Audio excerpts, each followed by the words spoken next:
नमो भगवते वासुदेवाय।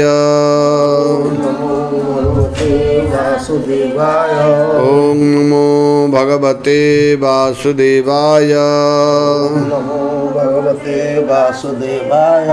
ओम नमो भगवते वासुदेवाय। भगवद गीता 10वां अध्याय श्लोक नंबर 12 एवं 13। परं ब्रह्म परं धाम पवित्रं परमं भवान पुरुषं शाश्वतं दिव्यं आदिदेवं अजं विभुं आहुस्तथा वृषयः सर्वे देवर्षि नारदस्तथा असितो देवलो व्यासः स्वयं चैव ब्रवीषि मे। शब्दानुवाद। अर्जुन उवाच। अर्जुन ने कहा,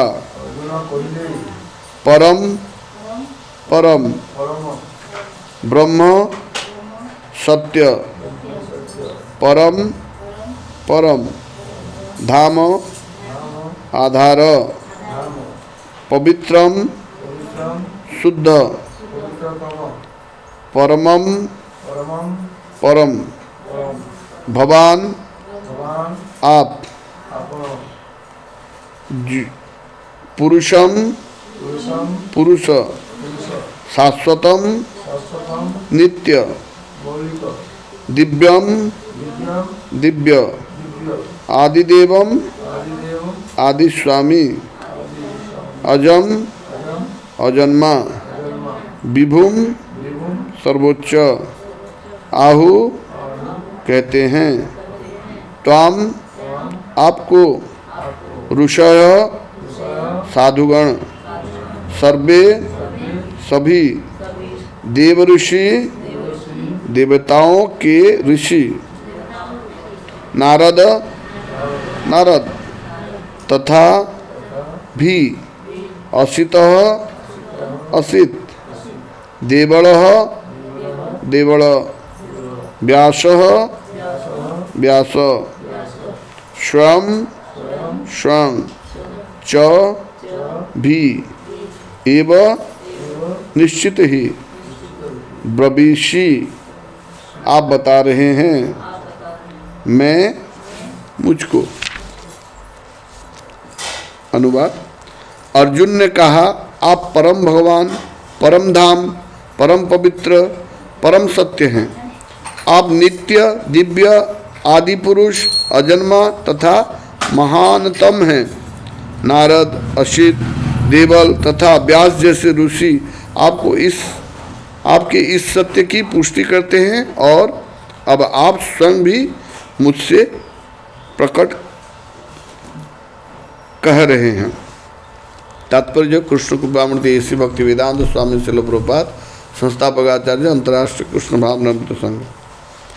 इन दो श्लोकों में भगवान आधुनिक दार्शनिकों को अवसर प्रदान करते हैं, क्योंकि यहाँ यह स्पष्ट है कि परमेश्वर जीवात्मा से भिन्न है। इस अध्याय के 4 महत्वपूर्ण श्लोकों को सुनकर अर्जुन की सभी शंकाएं जाती रही और उसने कृष्ण को भगवान स्वीकार कर लिया। उसने तुरंत ही उद्घोष किया, आप परम ब्रह्म हैं। इसके पूर्व कृष्ण कह चुके हैं कि वे प्रत्येक वस्तु तथा प्रत्येक प्राणी के आदि कारण हैं। प्रत्येक देवता तथा प्रत्येक मनुष्य उन पर आश्रित है। वे अज्ञानवश अपने को भगवान से परम स्वतंत्र मानते हैं। ऐसा अज्ञान भक्ति करने से पूरी तरह मिट जाता है। भगवान ने पिछले श्लोक में इसकी पूरी व्याख्या की है। अब भगवत कृपा से अर्जुन उन्हें परम सत्य रूप में स्वीकार कर रहा है, जो वैदिक आदर्शों के सर्वथा अनुरूप है। ऐसा नहीं है कि परम सखा होने के कारण अर्जुन कृष्ण की चाटुकारी करते हुए उन्हें परम सत्य भगवान कह रहा है। इन दो श्लोकों में अर्जुन जो भी कहता है उसकी पुष्टि वैदिक सत्य द्वारा होती है। वैदिक आदेश उसकी पुष्टि करते हैं कि जो कोई परमेश्वर की भक्ति करता है वही उन्हें समझ सकता है, अन्य कोई नहीं। इन श्लोकों में अर्जुन द्वारा कहे शब्द वैदिक आदेशों द्वारा पुष्ट होते हैं। केन उपनिषद में कहा गया है कि परम ब्रह्म प्रत्येक वस्तु के आश्रय हैं और कृष्ण पहले ही कह चुके हैं कि सारी वस्तुएं उन्हीं पर आश्रित हैं। मुंडक उपनिषद में पुष्टि की गई है कि जिन परमेश्वर पर सब कुछ आश्रित है उन्हें उनके चिंतन में रत रहकर ही प्राप्त किया जा सकता है। कृष्ण का यह निरंतर विस्तार स्मरणम है जो भक्ति की नव विधियों में से एक है। भक्ति के द्वारा ही मनुष्य कृष्ण की स्थिति को समझ सकता है और इस भौतिक देह से छुटकारा पा सकता है। वेदों में परमेश्वर को परम पवित्र माना गया है। जो व्यक्ति कृष्ण को परम पवित्र मानता है वह समस्त पाप कर्मों से शुद्ध हो जाता है। भगवान की शरण में गए बिना पाप कर्मों से शुद्धि नहीं हो पाती। अर्जुन द्वारा कृष्ण को परम पवित्र मानना वेद सम्मत है। इनकी पुष्टि नारद आदि ऋषियों द्वारा भी हुई है। कृष्ण भगवान हैं और मनुष्य को चाहिए कि वह निरंतर उनका ध्यान करते हुए उनसे दिव्य संबंध स्थापित करे। वे परम अस्तित्व हैं। वे समस्त शारीरिक आवश्यकताओं तथा जन्म मरण से मुक्त हैं। उसकी पुष्टि अर्जुन ही नहीं अपितु सारे वेद पुराण तथा इतिहास ग्रंथ कहते हैं। सारे वैदिक साहित्य में कृष्ण को ऐसा वर्णन मिलता है और भगवान स्वयं भी चौथे अध्याय में कहते हैं, यद्यपि मैं अजन्मा हूँ किंतु धर्म की स्थापना के लिए इस पृथ्वी पर प्रकट होता हूँ। वे परम पुरुष हैं, उनका कोई कारण नहीं है क्योंकि वे समस्त कारणों के कारण हैं और सब कुछ इन्हीं से उद्भूत है। ऐसा पूर्ण ज्ञान केवल भगवत कृपा से प्राप्त होता है। यहाँ पर अर्जुन कृष्ण को कृपा से ही अपने विचार व्यक्त करता है। कृष्ण की कृपा से ही अपना विचार व्यक्त करता है। यदि हम भगवद गीता को समझना चाहते हैं तो हमें इन दोनों श्लोकों के कथनों को स्वीकार करना होगा। यह परंपरा प्रणाली कहलाती है, अर्थात गुरु परंपरा को मानना। परंपरा प्रणाली के बिना भगवद गीता को नहीं समझा जा सकता। यह तथाकथित विद्यालयों शिक्षा द्वारा संभव नहीं है। दुर्भाग्यवश जिन्हें अपनी उच्च शिक्षा का घमंड है वे वैदिक साहित्य के इतने प्रमाणों के होते हुए भी अपने इस दुराग्रह पर अड़े रहते हैं कि कृष्ण एक सामान्य व्यक्ति हैं। हरे कृष्ण। ओम ज्ञानतिमिरान्धस्य ज्ञानाञ्जनशलाकया चक्षुरुन्मितं येन तस्मै श्रीगुरवे नमः। श्रीचैतन्यमनोभीष्टं स्थापितं येन भूतले स्वयं रूपः कदा मह्यं ददाति स्वपदान्तिकं। वन्देऽहं श्रीगुरुश्रीयुतपदकमलं श्रीगुरून् वैष्णवांश श्रीरूपं साग्रजातं सगण रघुनाथान्वितं तं सजीवं साद्वैतं सावधूतं परिजनसहितं कृष्णचैतन्यदेवं श्रीराधाकृष्णपादान् शरणललिता श्रीविशाखान्वितांश। हे कृष्ण करुणा सिंधु दीनबंधु जगत्पते गोपेश गोपिका कांतो राधाकांतो नमस्तुते। तप्त कांचन गौरांगी राधे वृंदावनेश्वरी वृषभानुसुति देवी प्रणमामि हरिप्रिये। नमो विष्णुपदाय कृष्ण पृष्ठाय भूतले श्रीमते भक्ति वेदांत स्वामिने ते नामिने। नमस्ते सारस्वती देवी गौरवाणी प्रचारिणे निर्विशेष शून्यवादी पाश्चात्य देशतारिणे। जय श्री कृष्ण चैतन्य प्रभु नित्यानंद श्री अद्वैत गदाधर शिवासादि गौर भक्त वृंद। हरे कृष्ण कृष्ण कृष्ण हरे हरे, हरे राम राम राम हरे हरे। नमो विष्णुपदाय कृष्णपृष्ठाय भूतले श्रीमते जयपताका स्वामिनीति नाम्ने। नमाचार्य पदाय नित्याय प्रपदाय गुरु कथा धामदाय गुरु राम तरणे। तो भगवद गीता ये 10वें अध्याय के 12वां 13वां श्लोक में भगवान बोलने के बाद अर्जुन बोल रहे हैं। अर्जुन क्या बोल रहे हैं भगवान को कि अर्जुन के मन में जो शंका था कि कृष्ण भगवान हैं कि नहीं, वो तो मेरे सखा रूप में यहाँ उपस्थित हैं, उनसे तो मैं हर रोज़ मिलता हूँ और भगवान शायद कोई और हैं। क्योंकि बहुत सारे दार्शनिक भी सोचते हैं कि कृष्ण भगवान नहीं है और कृष्ण परम ब्रह्म नहीं है, कृष्ण से ऊपर कोई सत्ता है जो कि परम ब्रह्म है। लेकिन यहाँ पर अर्जुन का वो सारा शंका, वो सारा संशय, वो सारा डाउट वो दूर हो गया। और दूर होने के बाद तुरंत अर्जुन ने क्या कहा कि परम ब्रह्म परम धाम पवित्रम परमम भगवान।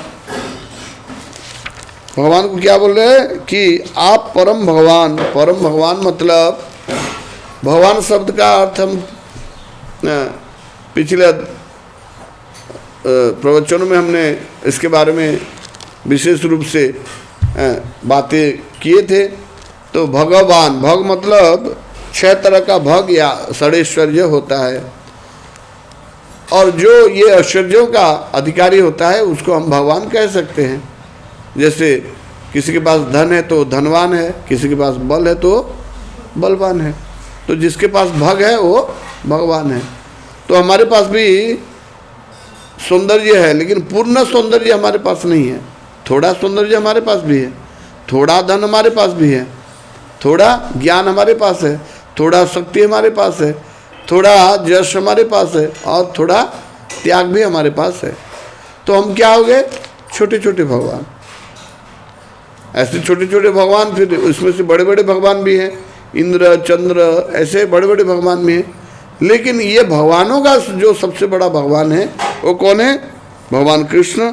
और अर्जुन इसको स्वीकार कर रहे हैं कि आप परम भगवान हैं। और श्रील प्रभुपाद क्या कहते हैं कि गॉड का वो मीनिंग बताते हैं,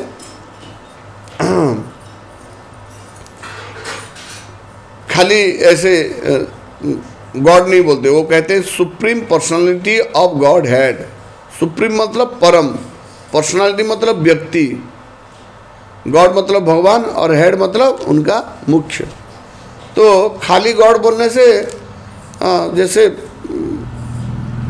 कोई नौकर भी अपने मालिक को क्या बोलता है? भगवान मानता है, ये मेरे को रोटी देते हैं ये। तो एक तरह से हम भी छोटे छोटे भगवान के अंश हैं, और लेकिन हमारा स्वरूप क्या है? हम भगवान के दास हैं, हम भगवान नहीं हैं। कोई भी आत्मा अपने आप को भगवान नहीं मानना चाहिए, लेकिन क्वालिटी उसको में भगवान वाला ही है। क्योंकि भगवान में जो क्वालिटी है, परमात्मा में जो क्वालिटी है, परमात्मा के अंश के हिसाब से हमारे में भी वही गुण है, समान गुण है। लेकिन हम अपने आप को भगवान नहीं कह सकते, हम भगवान के हैं। जैसे एक समुंदर का एक लोटा पानी लाएंगे और बोलेंगे ये समुंदर है, तो ये सही है। हालांकि समुंदर के पूरे पानी में जितना परसेंटेज नमक है, वो लोटे पानी में वही परसेंटेज नमक है। गुण में दोनों में कोई प्रभेद नहीं है, लेकिन उसमें प्रभेद है आकार में। समुद्र कितना बड़ा है और एक लोटे का जल कितना कम है। ठीक उसी तरह से जो आत्मा होता है ये भगवान का अंश है, और आत्मा का अणु बोलते हैं, अणु चेतना, और भगवान है विभु चेतना। तो यहाँ पे अर्जुन को ज्ञान हो गया कि अरे कृष्ण ही परम ब्रह्म है, इनके ऊपर और कुछ नहीं है, उनके ऊपर और कोई ब्रह्म या परम ब्रह्म नहीं है, स्वयं परम ब्रह्म है। फिर क्या बोलते हैं? आप परम भगवान परम धाम, मतलब भगवान के धाम में द्वैतवाद नहीं होता। द्वैत मतलब मान लीजिए आपको अगर प्यास लगा तो आप क्या करेंगे? पानी पिएंगे। लेकिन आपने जो पानी बोला वो पानी शब्द और पानी जो वस्तु है वो समान है या अलग अलग है? समान है। तो फिर आप पानी पानी बोलिए, आपका मुंह में पानी आ जाएगा। आएगा? पानी पानी बोलने से मुंह में पानी, प्यास मिट जाएगा? नहीं। वो वस्तु को आप पानी बोल रहे हैं और कोई जल भी बोलता है और कोई वाटर बोलता है, तो नाम अलग अलग हैं लेकिन वस्तु एक है। तो वस्तु और नाम में कोई ऐसा रिलेशन नहीं है। अब आप पानी पानी बोलेंगे तो आपका प्यास नहीं बुझेगा, आपको पानी लेकर पीना पड़ेगा। लेकिन भगवान के धाम में हम कृष्ण कृष्ण जब बोलते हैं तब हमारी जिह्वा में कृष्ण रहते हैं। ऐसा नहीं कि कृष्ण एक व्यक्ति अलग है और उनका नाम अलग है। हम जैसे मेरा नाम राजेश है, तो मैं 500 रुपया खर्च करूंगा तो मैं नाम बदल दूंगा, क्योंकि ये सत्य नहीं है। मैं राजेश हूँ, ये सत्य नहीं है। ये मेरा जन्म से बाद मेरे माँ बाप ने दिया है। लेकिन भगवान के धाम में कोई फर्क नहीं होता है। भगवान में और उनके धाम में कोई फर्क नहीं होता है। भगवान में और उनके नाम में कोई फर्क नहीं होता है। इसलिए हम नाम जप क्यों करते हैं? क्योंकि नाम से और भगवान में और नाम में कोई फर्क नहीं है। भगवान कलियुगे नामावतार, भगवान नाम के रूप में अवतार लिए हैं। आप मत सोचिए कि आप जो कृष्ण बोल रहे हैं तो कृष्ण अपने धाम में, यहाँ नाम बोल रहे हैं आप, तो दो अलग वस्तु हैं। आप जब कृष्ण बोलते हैं तो आपके जिह्वा में तब कृष्ण हैं, क्योंकि उनके वहाँ ड्युअलिटी नहीं होता है। वहाँ पे प्रत्येक चीज़ ही चिन्मय है। और वहाँ पे मान लीजिए वहाँ पे कोई रहता है तो शाश्वत रूप में रहता है। मान लीजिए वहाँ पे एक पेड़ में एक फल है, वो फल भी शाश्वत है और फल में भी चेतना है। आप वो फल तोड़ लेंगे तो फल वहाँ पे फिर आ जाएगा। मतलब अगर फल तोड़ के खा लिए तो आप खत्म हो गए ना। तो वहाँ पे तो बोला जाता है शाश्वत जीवन है। तो मान लीजिए आप फल तोड़ के खा लिए और अगर फल खत्म हो गया तो फिर आपका शाश्वतता कहाँ गया? तो इसलिए आप फल तोड़ेंगे, वहाँ पे फिर फल रहेगा। तो ठीक इसी तरह से भगवान के धाम और भगवान में कोई फर्क नहीं है। तो अर्जुन बोल रहे हैं आप परम धाम, परम पवित्र, और भगवान का नाम इतना पवित्र, इसलिए महामंत्र को परम पवित्र बोला जाता है। इसके लिए कोई समय काल नहीं होता है। आप कहीं पे भी नाम जप कर सकते हैं, कोई कहीं पे भी किसी भी अवस्था में आप नाम जप कर सकते हैं, क्योंकि भगवान का नाम परम शुद्ध है। और महामंत्र ये तो सादा छोटा मंत्र नहीं है। देखिए जैसे मिट्टी से हमारा क्या आता है, ये जो अलग अलग तरह का खाना जो होता है, ये अलग अलग तरह का खाने आता है। फिर पानी से हमारा प्यास, अब आप नहीं खा के हो सकता है 7 दिन रह सकते हैं, लेकिन बिना पानी पिए मुश्किल है। फिर पानी के ऊपर आता है अग्नि। अग्नि मतलब जो तेज है। आप अगर पानी बिना पिए रह सकते हैं, लेकिन बॉडी में अगर गर्मी नहीं रहेगा तो और जल्दी मर जाएंगे, 15 मिनट में मर जाएंगे। पानी नहीं पिया तो हो सकता है 1 दिन तक बिना जल के आप रह जाएंगे, लेकिन अगर ठंडे में आपको छोड़ दिया जाए, बॉडी अगर गर्म नहीं रहा तो और जल्दी मर जाएंगे। फिर उसके ऊपर हवा आता है। हवा तो आप 3 मिनट हवा नहीं लेंगे तो मर जाएंगे। गर्मी तो फिर भी आधा घंटा तक नहीं रहेगा तब भी मरेंगे, लेकिन हवा 3 मिनट में मर जाएंगे। और उसके ऊपर और क्या रहता है?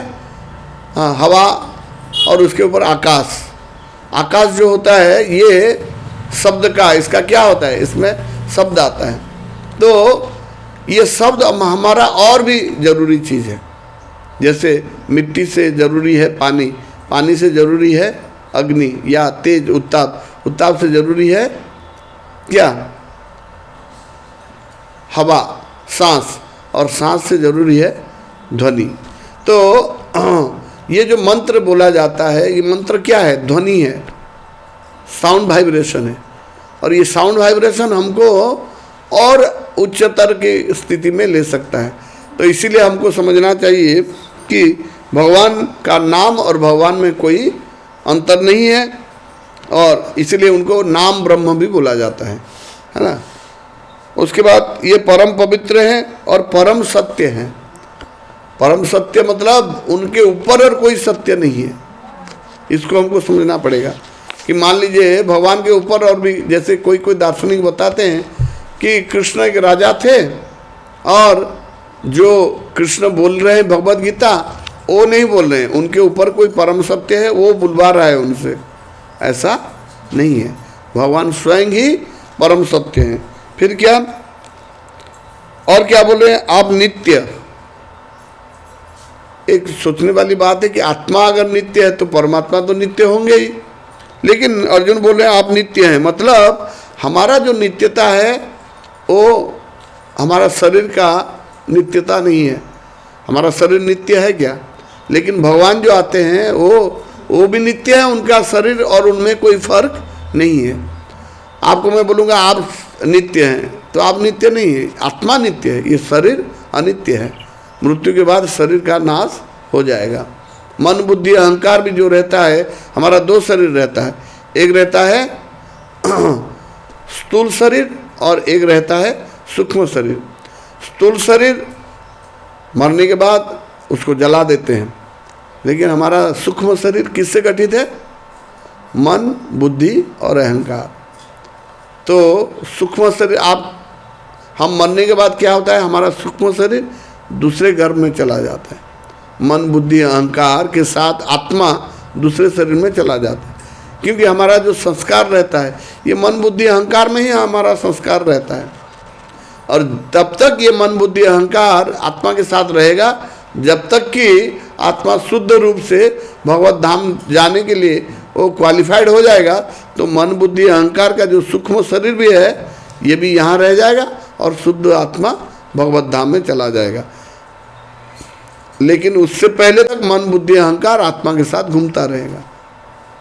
लेकिन भगवान का मन, भगवान का बुद्धि, भगवान का आत्मा, भगवान का शरीर और भगवान में कोई अंतर नहीं है। तो इसीलिए बोल रहे हैं आप नित्य हैं। और उसके बाद दिव्य, भगवान दिव्य कैसे हैं, आप कोई काम करते हैं तो हम नहीं कह सकते कि वो काम दिव्य है। कब दिव्य बन जाता है, जब भगवान के लिए करते हैं वो काम, तब दिव्य होता है। लेकिन भगवान का हर काम दिव्य होता है। भगवान क्या बोल रहे हैं, इसलिए जन्म कर्म चमे दिव्यम, मेरा जन्म और मेरा कर्म दिव्य है। आप ये भौतिक दृष्टि से वो कर्म को नहीं देखना चाहिए। भौतिक दृष्टि से लग सकता है कि भगवान ने चोरी किया, माखन का चोरी किया, तो ये तो गलत काम है।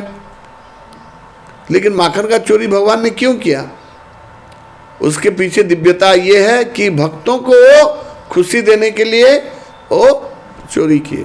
भक्त चाहते थे कि भगवान हमारे घर में आए, हमारे माखन का चोरी करें। और भी एक चीज़ है कि जो चोरी किया हुआ सामान उसका टेस्ट ज़्यादा होता है।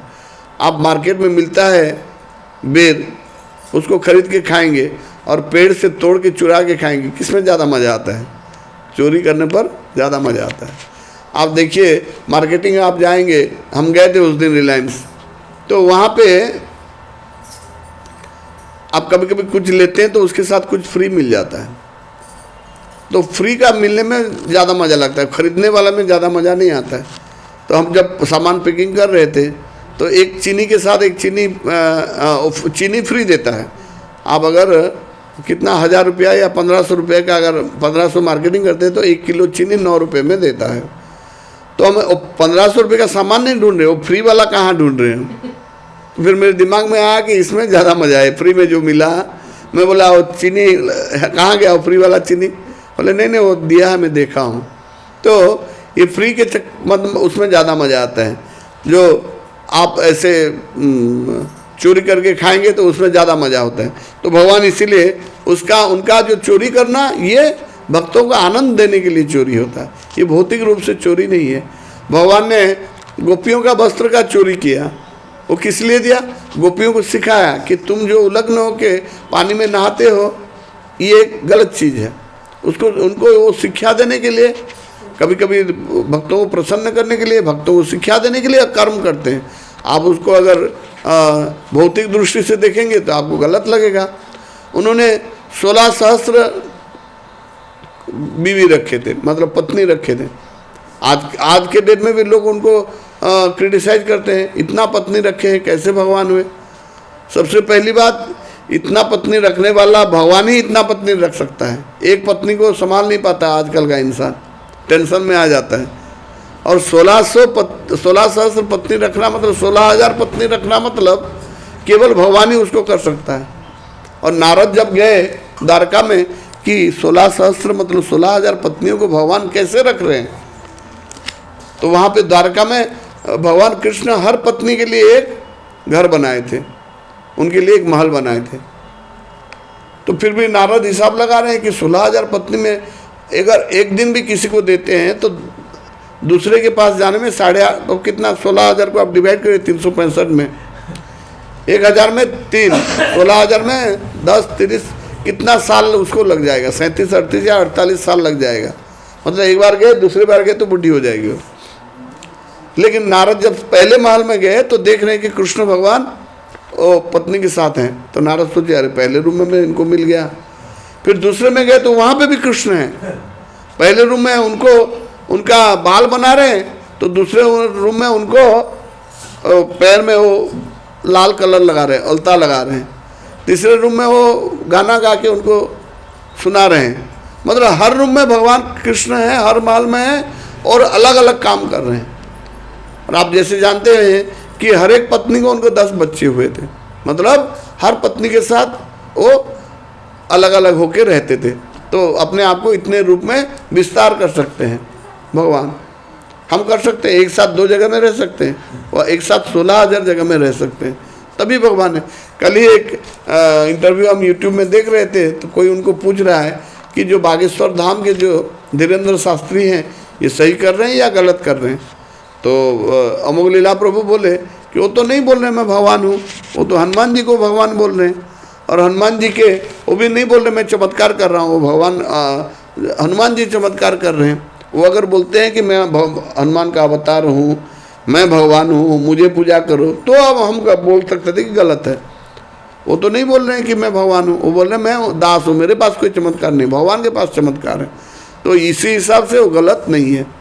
फिर वो जो एंकर है उनको पूछने लगा, कृष्ण ऐसे ऐसे करते थे, उनको 16,000 पत्नी थे, ये आपको सही लगता है? तो अमोघ लीला प्रभु बोले कि 16,000 पत्नी खाली रखते नहीं थे, उन हर एक के लिए महल बनाए थे। हाँ, वहाँ पे बात चल रहा था कि जो आजकल का जो बॉयफ्रेंड गर्लफ्रेंड रखना सही है या गलत है। तो अमोघ लीला प्रभु गलत है, आप शादी करो, शादी करने के लिए कोई नहीं मना कर रहा है, लेकिन बॉयफ्रेंड गर्लफ्रेंड रखेंगे। फरवरी 14 को कल जो वैलेंटाइन डे था, और वैलेंटाइन डे में फिर वो मिलेंगे और फिर उनका बच्चा हो जाएगा, और कुंवारी लड़की का बच्चा होगा तो उसको आइदर वो मारेगी, अपने बच्चे को मार देगी पेट में, या फिर वो लड़का अगर छोड़ के चला गया, उससे शादी नहीं किया, तो उसको कौन पालेगा उसको। तो ये अवैध संपर्क के लिए मना किया। तो लेकिन वो एंकर बोल रही थी नहीं, वो तो नारी का स्वतंत्रता है। तो अमोघ लीला प्रभु स्वतंत्रता नहीं है, नारी का निर्यातना है, वो स्वतंत्रता नहीं है। आप नारी को मतलब प्रताड़ना कर रहे हैं, बिना विवाह बिना दायित्व लिए उसको बच्चा दे देंगे, वो कैसे कहाँ पे पाल के घूमेगी, उसका जीवन पूरा बर्बाद। तो ठीक उसी तरह से भगवान बोल रहे हैं कि भगवान आदि पुरुष है, दिव्य है आदि पुरुष। आदि पुरुष मतलब प्रथम व्यक्ति, और मतलब उनसे कोई पुराना नहीं है। फिर अजन्मा, वो जन्म नहीं लेते। जैसे आप जानते हैं देवकी गर्भ से भगवान चतुर्धा मूर्ति होके उभार हुए थे। तथा महानतम है, खाली महान नहीं, महान से भी बड़े हैं। और इसको कौन बोल रहा है? अर्जुन नहीं बोल रहे हैं। अर्जुन ये बोल रहे हैं मैं खाली ये मैं नहीं बोल रहा, इसको नारद सेलेस्टियल सेज बोला जाता है। वो कहीं भी जा सकते हैं ब्रह्मांड में, किसी भी ब्रह्मांड में जा सकते हैं। नारद, असित, देवल तथा व्यास जैसे ऋषि आपके इस सत्य की पुष्टि करते हैं। तो ये जो महान ऋषि हैं ये सब भी बोलते हैं कि कृष्ण ही भगवान है। और अब आप स्वयं भी मुझसे प्रकट कर रहे हैं, और आप भी अभी बोल रहे हैं कि मैं ही भगवान हूँ। मत पर तरंग नाम्य किंचित अस्ति धनंजय। अर्जुन को क्या बोल रहे हैं भगवान कि मेरे से ऊपर कोई नहीं है। तो हमको हमेशा ये याद रखना चाहिए कि कृष्ण ही भगवान है, और हमको हमेशा कृष्ण का ही पूजा करना चाहिए। भगवान बोल रहे हैं और किसी का पूजा नहीं करना चाहिए, और किसी का पूजा कर रहे हैं तो मतलब भगवान है बोल के ये आपका विश्वास नहीं है। किसी को भी नहीं पूजा करना चाहिए। तो भगवान क्या बोल रहे हैं, मन मना भव मद भक्तो मज्जाजी माम नमस्कुरु, मुझे ही, मेरा ही पूजा करो, मुझे ही नमस्कार करो और मुझे ही मन में रखो। और किसी को मन में रखेंगे तो फिर वो आपका स्थिति थोड़ा नीचे आ गया कि हम डामाडोल है, अभी भगवान है कि नहीं हमारे पूर्ण विश्वास नहीं है। तो हमको सिर्फ भगवान कृष्ण को क्या बोल रहे हैं, माम एकम शरणम व्रज परित्यज्य सर्वधर्मम माम एकम शरणम व्रज, मेरे ही, केवल मेरे ही शरण में आओ। तो इसलिए इस्कॉन में हम और किसी देवी देवताओं के शरण में नहीं जाते, सिंपल केवल कृष्ण के शरण में जाते हैं। हरे कृष्ण। किसी का कुछ प्रश्न है तो पूछ सकते हैं।